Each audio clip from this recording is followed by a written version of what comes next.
किसान भाइयों नमस्कार। जब हम बात करते हैं व्यावसायिक खेती की तो निश्चित तौर पे उसमें जितने भी आदान होते हैं, चाहे उसमें बीज है, मिट्टी है और पानी है, इनका प्रयोग होता है। मिट्टी तो आपके परमानेंट खेत है उससे आप मिल जाती है, लेकिन उसके साथ साथ जब बीज की बात आती है तो बीज भी आप कहीं न कहीं से खरीदते हैं, आप घर का प्रयोग करते हैं। लेकिन एक पानी ऐसी चीज़ है जो संसाधन है जिसको बनाया नहीं जा सकता, वो धीरे धीरे कम होता जा रहा है। और जितनी आप सिंचाई करते हैं या दूसरे तरीके से पानी का प्रयोग करते हैं, उससे पानी धीरे धीरे कम होता जा रहा है और ज़मीन का वाटर टेबल कम होता जा रहा है। और किस तरीके से फसलों की व्यावसायिक खेती हो रही है और पानी की बचत पे भी लोग बात कर रहे हैं, लेकिन पानी की बचत कैसे की जाए और खेती भी की जाए, इस पर आज हमने विस्तार से परिचर्चा के लिए आमंत्रित किया है डॉक्टर LK पांडे जी को, जो कि बीज विशेषज्ञ हैं नई दिल्ली में, और डॉक्टर ममता मई प्रियदर्शनी जो कि पर्यावरणविद हैं और जल संरक्षण पर कार्य कर रही हैं। तो दोनों का कार्यक्रम में स्वागत है। धन्यवाद आपका। तो डॉक्टर पांडे जी, सबसे पहले तो आपसे जानना चाहूँगा कि हमारे किसान भाई धान, गेहूँ, मक्का, उसके साथ साथ गन्ना, बहुत सी खेती करते हैं। गन्ना और धान तो अकेला ऐसी फसलें हैं जो बहुत अधिक मात्रा में पानी लेती हैं, लेकिन जब हम बात करते हैं प्राकृतिक खेती की, उसमें हमें मक्का है, ज्वार है, बाजरा है, इसको उगा कर के हम कम पानी में, यानी जो हमारा जल संसाधन है उसकी बहुत कम मात्रा का प्रयोग करके हम उत्पादन ले सकते हैं। लेकिन अगर हम जब व्यवसायिक की बात करते हैं, क्योंकि प्राकृतिक में तो कम से कम संसाधनों का प्रयोग करके और जो उत्पादन मिलता है वो लिया जा सकता है, लेकिन व्यवसाय की दृष्टि से जब देखते हैं तो निश्चित तौर पे उसमें इसका उपयोग कहीं ज़्यादा होता है। तो इस पे आप क्या कहना चाहेंगे? सबसे पहली बात यह है कि आज जैसे आपने बोला कि अनेक तरह के इनपुट्स आदान खेती में जो उपयोग में आ रहे हैं, उसमें पानी सबसे महत्वपूर्ण हो गया है, क्योंकि आप भी देखते हैं कि पानी का ही राह किसान देखता रहता है, और पानी अगर नहीं है तो वो खेती की शुरुआत ही नहीं कर पाता है। कभी वर्षा का इंतज़ार कर रहा होता है, कभी कैनाल के वाटर का पानी का इंतज़ार कर रहा होता है, कभी ये कहता है कि आज बिजली नहीं है तो हम पानी नहीं निकाल सक रहे हैं। पानी तो बहुत ही महत्वपूर्ण है। और आपको ये भी बता दूं कि विश्व में जो भी फ्रेश वाटर है जो उपयोग में हम लोग दैनिक जीवन में ला रहे हैं, लगभग 90% पानी वो खेती में ही प्रयोग में आ रहा है, बाकी अन्य क्रियाकलापों में पानी का उपयोग हो रहा है। 90% पानी को हम लोग कैसे संरक्षित करें, कैसे हम लोग उसको बचा के प्रयोग करें कि वो ज़्यादा लंबे समय तक उपयोग में आवे किसानों के।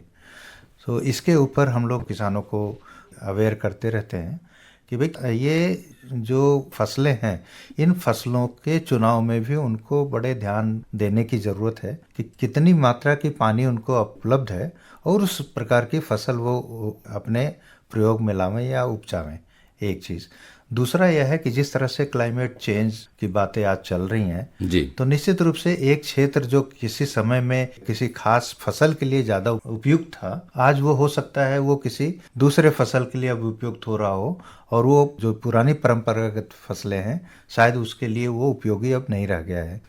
ये सारी चीज़ों का एक जो कॉम्प्लेक्स बना हुआ है, किसान को उसको देखना है। और जो लास्ट पॉइंट मैं बोलूँगा वो ये है कि आज हम जब भी बात कर रहे हैं खेती किसानी की, पूरी खेती बाड़ी आज व्यवसायिक में परिवर्तित हो रही है और होनी चाहिए, तभी किसान के हम लोग इनकम की बात अस्थायी रूप से कर सकेंगे और उनकी आय बढ़ेगी। और जब तक वो व्यावसायिकता में नहीं आएंगे तो मुझे लगता है चाहे किसान के पास आधा एकड़ ज़मीन है, चाहे 2 बीघा है, चाहे उसके पास जो है ना 100 बीघा है, व्यावसायिक स्तर पर काम करने की ज़रूरत है। और इस व्यावसायिक स्तर में उसको अपना खर्चा, आमदनी, लागत, ये सब कुछ उसको देखना ही पड़ेगा। जी डॉक्टर साहब, बिल्कुल व्यावसायिक स्तर पर खेती करें, लेकिन उसमें फसलों का चुनाव में विशेष ध्यान रख करके जो कम पानी लेती हैं उस पर भी उन्हें ध्यान रखना चाहिए। और अब मैं जानना चाहूँगा कि डॉक्टर ममता मई जी से कि जो डॉक्टर साहब ने बताया कि फसलों के चुनाव में किसान पानी की बचत कर सकते हैं, लेकिन जब खेतों में सिंचाई होती है उसकी दक्षता कैसे बढ़ाई जाए, या जो बरसात होती है तो उसको कैसे रोका जाए, तो इसके लिए जो जन जागरूकता के लिए लोगों को जागरूक किया जाए, तो इस पे आप क्या कहना चाहेंगे? मैं इस पे ये कहना चाहूँगी कि जैसे डॉक्टर साहब ने भी कहा कि हमारे यहाँ भारत में अगर हम डेटा पे एक नज़र डालें तो हमारे यहाँ सिंचाई में 87% पानी यूज होता है, भूमिगत जल, और जबकि हम लोग घरेलू उत्पाद में सिर्फ 11% करते हैं और इंडस्ट्री में, उद्योग में सिर्फ 2% पानी का यूज़ करते हैं। तो मेजर जो भूमिगत जल हम यूज़ कर रहे हैं वो सिंचाई के लिए कर रहे हैं। तो जैसा आपने कहा कि हमें समुचित विधियों का उपयोग करना होगा, जैसे कि ड्रिप इरिगेशन है, फव्वारे का प्रयोग किया जाए, और साथ में जैसे ट्यूबवेल से भी हम पानी निकाल रहे हैं तो उसमें भी पानी वेस्ट हो रहा है, यूज कम हो रहा है। अगर उसको कहीं संरक्षित किया जाए, जैसे टैंक में डाल दिया जाए और उसके बाद पाइपों से या दूर दूर तक है प्रति हेक्टेयर कैसा फसल उपजाया जाए, वहाँ पे स्प्रिंकलर्स यूज़ किया जाएगा तो पानी को हम बेहतर तरीके से यूज़ कर सकते हैं। और दूसरी चीज़ मैं कहूँगी, जैसे डॉक्टर साहब भी बात कर रहे थे कि हमें आजकल जलवायु परिवर्तन एक सच्चाई हो गई है और उसके साथ हर जगह जल की उपलब्धता बहुत कम हो रही है। तो हमें खेती करना तो ज़रूरी है, क्योंकि उसके बिना किसान भाई खाएंगे क्या, कमाएंगे क्या हम लोग? बिल्कुल, खाने के लिए तो सभी को चाहिए अनाज, चाहे उसमें किसान हो, चाहे नागरिक हो, और कोई भी हो जो खेती नहीं करते हैं, अनाज तो उन्हें भी चाहिए, और इसलिए किसान को उगाना तो जरूरी है। बिल्कुल। तो वैसी जगह जहाँ पे, जैसे अभी एक सच्चाई ये हो गई है कि पहले बहुत पानी का प्रचुर मात्रा में उपलब्ध था तो हम वो फसल भी उगा लेते थे जिसमें पानी ज़्यादा चाहिए, लेकिन हमें अब ड्राउट टॉलरेंस, जो सूखा को सहन कर सके, वैसे क्रॉप्स की तरफ बढ़ना होगा अगर हमें खाद्य सुरक्षा की तरफ करना है। वैसे आजकल नया टर्म है कि हम कम पानी का उपयोग करके कितना ज़्यादा उसको एफिशिएंटली यूज़ करें, उस तरह के क्रॉप की तरफ हम लोगों को ध्यान देना होगा।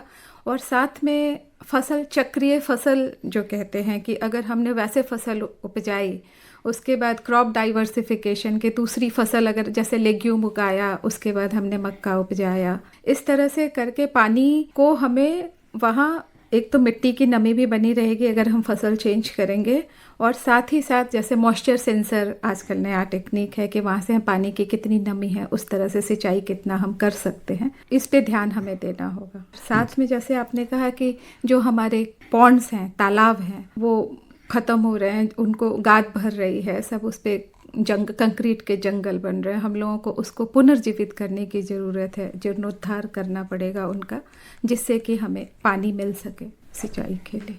जी बिल्कुल सही आपने कहा। डॉक्टर पांडे, आपसे पुनः जानना चाहूँगा कि जैसे हम बात करते हैं बार बार मक्का की, क्योंकि मक्का एक ऐसी फसल है बहुत कम दिनों में पैदा हो जाती है, और मक्का के लगभग हर भाग का प्रयोग किसान अपने खेती बाड़ी में कर लेता है। चाहे उसको अगर बेबी कॉर्न के लिए उगाता है तो पहले तो उसके भुट्टे को छोटा सा होता है, उसको बेच लेता है, उसके बाद जो उसका बाकी बचता है वो चारे के लिए प्रयोग करता है। तो मतलब जो कहते हैं कि चारे के लिए भी काम में आ गया, और उसको जो व्यावसायिक तौर पे उसने मक्का को बेबी कॉर्न के लिए उगाया, उससे भी उसको फ़ायदा हो गया। लेकिन बहुत से किसान जिस तरीके से बेबी कॉर्न नहीं उगा सकते हैं, लेकिन वो भी मक्का उगाना चाहते हैं और व्यावसायिक उगाना चाहते हैं जी। तो वो किस तरीके से करें कि पानी की बचत पर भी ध्यान रखें, और किस्मों, जैसे बहुत सी ऐसी किस्में हैं जो ज़्यादा दिन में पकती हैं, बहुत सी ऐसी किस्में हैं कि जो कम दिनों में पक जाती हैं, तो उन पे किन किन चीज़ों पे ध्यान रखना होगा? बिल्कुल सही आपने प्रसंग छेड़ा है। मक्का को पूरे विश्व में एक तरह से हम लोग कहते हैं कि क्वीन ऑफ सीरियल्स जी, और इस समय सबसे ज़्यादा इसका क्षेत्रफल है, और मक्का कई तरह से उपयोग में आता है।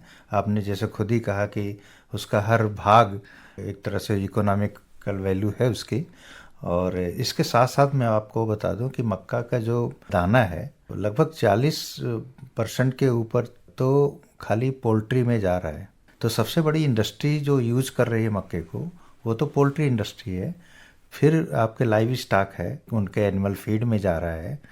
और मतलब अब तो पोल्ट्री इंडस्ट्री में जो पोल्ट्री फीड बन रहा है उसमें आप ये समझिए कि 70% भाग मक्के का होता है, बाकी और अन्य अवयव होते हैं। सो लाइव स्टॉक है। उसके साथ साथ आजकल आपने सुना होगा कि इथेनॉल, इसका जो मक्के से बना रहे हैं, स्टार्च बन रहा है, ह्यूमन कंजम्पशन में आ रहा है। उसके साथ साथ अब जिस तरह से ये प्रचलन बढ़ रहा है कि मक्के का उपयोग इथेनॉल बना के उसको पेट्रोल और डीजल में मिक्स करके उसको ब्लेंडेड फ्यूल के रूप में हम लोग यूज़ करें, तो अभी प्रेशर जो है सबसे ज़्यादा मक्के पे आ रहा है। और इसका नतीजा यह हो रहा है कि इसमें अपॉर्चुनिटी भी बहुत बड़ी है, किसानों के लिए अपॉर्चुनिटी बड़ी है, इसके उपयोग के लिए इसमें उनको पैसे अच्छे मिलेंगे, एरिया बढ़ रहा है मक्के का, और उत्पादन भी पूरे में आज के टाइम में अगर आप देखिए तो लगभग 35 मिलियन टन मक्के का उत्पादन देश में हो रहा है। और हम लोग ये चाह रहे हैं कि 3 साल 4 साल में ये 60 मिलियन टन पहुंच जाए, तब जाके हमारी रिक्वायरमेंट सारी पूरी होगी। सो उसके लिए दूसरा पक्ष में अगर आपको बताऊं जी, कि दूसरा पक्ष ये है कि ये इतनी बढ़िया फसल है हिंदुस्तान के हिसाब से, और दूसरे ये है कि ये क्लाइमेट चेंज की जो बात हो रही है, जो डॉक्टर साहब कह रहे थे, तो क्लाइमेट चेंज के हिसाब से भी बहुत सूट करती है। आज जैसे हम लोग कह रहे हैं जो क्षेत्र हमारे धान और गन्ना के ऊपर निर्भर हैं, मक्के को इतना पानी भी नहीं चाहिए, और मक्के में आपने एक बात और भी कही कि एक जल्दी तैयार होने वाली फसलें चाहिए, तो मक्का में जल्दी से जल्दी तैयार होने वाली फसल भी है और थोड़ा देर में तैयार होने वाली फसल है। इसका मतलब कि किसान के पास जो जैसी सुविधा है, जैसे उसके पास रिसोर्सेज उपलब्ध है, उस तरह का वैरायटी या हाइब्रिड वो उपयोग में ला सकता है। और हिंदुस्तान में बहुत ही उत्कृष्ट किस्म के इस तरह के बीज उपलब्ध हैं, और हर तरह के क्षेत्र में, हर तरह की जलवायु के लिए उपलब्ध हैं। तो मुझे लगता है कि एक आने वाले समय में मक्के का उत्पादन एरिया भी काफ़ी बढ़ेगा और उत्पादन भी बहुत बढ़ेगा, और उसमें हम लोग आत्मनिर्भर बनने जा रहे हैं, और हम पूरा देश अब इस मामले में काफ़ी तरह से सक्षम भी है। डॉक्टर साहब, जब हम बात करते हैं मृदा स्वास्थ्य की, जी, क्योंकि मक्का एक ऐसी फसल है कि उस मृदा में भी हो जाती है कि जो एक कम उपजाऊ ज़मीन होती है उसमें भी, यस, और अच्छा उत्पादन भी देती है, और जहाँ कम पानी बरसता है वहाँ पर भी हो जाती है। अगर किसान के पास सिंचाई की सुविधा 1-2 ही उपलब्ध हैं तब भी मक्का की फसल आसानी से वो ले सकता है। लेकिन जब बात आती है बीज की और बीज की गुणवत्ता की, तो उस पर आप क्या कहना चाहेंगे कि अच्छा बीज है तो निश्चित तौर पे अच्छा उत्पादन मिलता है, उसकी गुणवत्ता सही है तो उसका जो जर्मिनेशन है वो अच्छा होता है। तो बीज के बारे में अगर आप ये देखें तो हमारे देश में हम लोग काफ़ी प्रगति कर चुके हैं, और हम लोग एक पैमाना है ये देखने के लिए कि बीज के दिशा में हम लोग कहाँ तक गए हैं। तो हम लोग बोलते हैं SRR, यानी सीड रिप्लेसमेंट रेट। जी, तो सीड रिप्लेसमेंट रेट अगर आप ये देखें तो आज कम से कम सबसे फसलों में इस तरह से जो फील्ड क्रॉप हम बोलते हैं, तो मक्के में सबसे ज़्यादा हाई परसेंटेज है SRR का। और देश में आप ये मान लीजिए कि कम से कम 80 से 85% आज हाइब्रिड ही प्रयोग में आ रहा है, और वो हाइब्रिड में भी बड़ी परिष्कृत हाइब्रिड्स हैं। डबल क्रॉस से हम लोग सिंगल क्रॉस की तरफ गए हैं, यील्ड काफ़ी अच्छा आ गया है, तो 90-95% तक SRR है। SRR का मतलब कि किसान नया बीज ही खरीदता है, ज़्यादा से ज़्यादा बीज खरीद रहा है, क्योंकि उसको पता है कि ये हाइब्रिड्स हैं, इनको जितनी परिष्कृत हाइब्रिड में वो लगाएंगे उतना ही ज़्यादा उनको उत्पादन आएगा। और साथ के साथ कंपनियों ने और बीज निगम ने, निकायों ने इस तरह के हाइब्रिड भी बनाए हैं कि वो शॉर्ट ड्यूरेशन भी हैं, मीडियम ड्यूरेशन भी हैं और लॉन्ग ड्यूरेशन भी हैं। तो जैसी किसान की उनके पास रिसोर्सेज अवेलेबल हैं, वैसे ही वो प्रयोग में ला सकते हैं उस तरह के बीज, उस तरह की फसल उत्पादन कर सकते हैं। जी डॉक्टर साहब, बिल्कुल आवश्यकता के अनुसार बीज का प्रयोग करना, मिट्टी की गुणवत्ता के आधार पर फसलों का चयन करना और समयानुसार फसल चक्र का भी प्रयोग करना कि जिससे कि मिट्टी की उपजाऊ शक्ति बनी रहे। लेकिन पानी की जब बात करते हैं कि पानी को बचाने के लिए हम भी बात कर रहे हैं, जनता भी बात कर रही है, किसान भी सोचते हैं कि पानी की कहीं न कहीं बचत हो। उसके साथ साथ जितने हमारे कृषि अनुसंधान हैं वो भी कहते हैं कि आप नई तकनीकों को अपनाएं जिससे कि पानी की जो वाटर एफिशिएंसी बढ़ाई जाए, किस तरीके से कम पानी से ज़्यादा क्षेत्रफल की सिंचाई की जाए। अगर आप घरों में भी प्रयोग कर रहे हैं तो कम पानी का प्रयोग करके आप मतलब किसी तरीके से पानी की बचत कर सकते हैं। और इसके लिए चाहे हमारे युवा हों, चाहे हमारे बुजुर्ग हों और यहाँ तक कि विशेषतः जो महिलाएं हैं ज़्यादातर काम वो भी करती हैं, चाहे घर में हो, उसके साथ साथ खेतों पर भी वो भी पानी की बचत कर सकती हैं। तो उन्हें जागरूक करने के लिए, क्योंकि आप एक समाज सेविका भी हैं जी।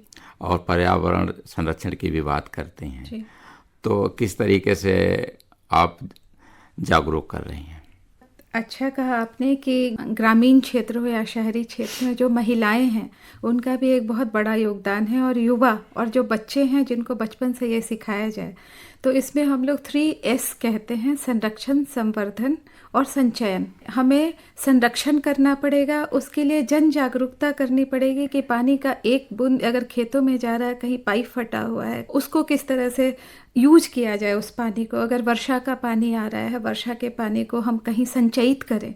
ग्राउंड टेबल जो नीचे जा रहा है उसको संवर्धित करने के लिए हम रेन वाटर हार्वेस्टिंग की तरफ जाएं, छोटे सोख्ता बनाएं, कहीं पोखर बना करके हम उसमें संचयित करें और ग्राउंड लेवल को जो है संवर्धित करें। साथ में जो बच्चे हैं उनको सिखाया जाए कि पानी वेस्ट ना करें। जैसे कहीं पानी लेते हैं तो उसको उतना ही ज़रूरत है उतना ही यूज करें। कहीं पे अगर नल का है तो वहाँ पे इस तरह के नल बनाए, सेंसर लगाया जाए। जैसे आपने कहा कि उन्नत टेक्निक है कि पानी यूज हो और वो बंद हो जाए।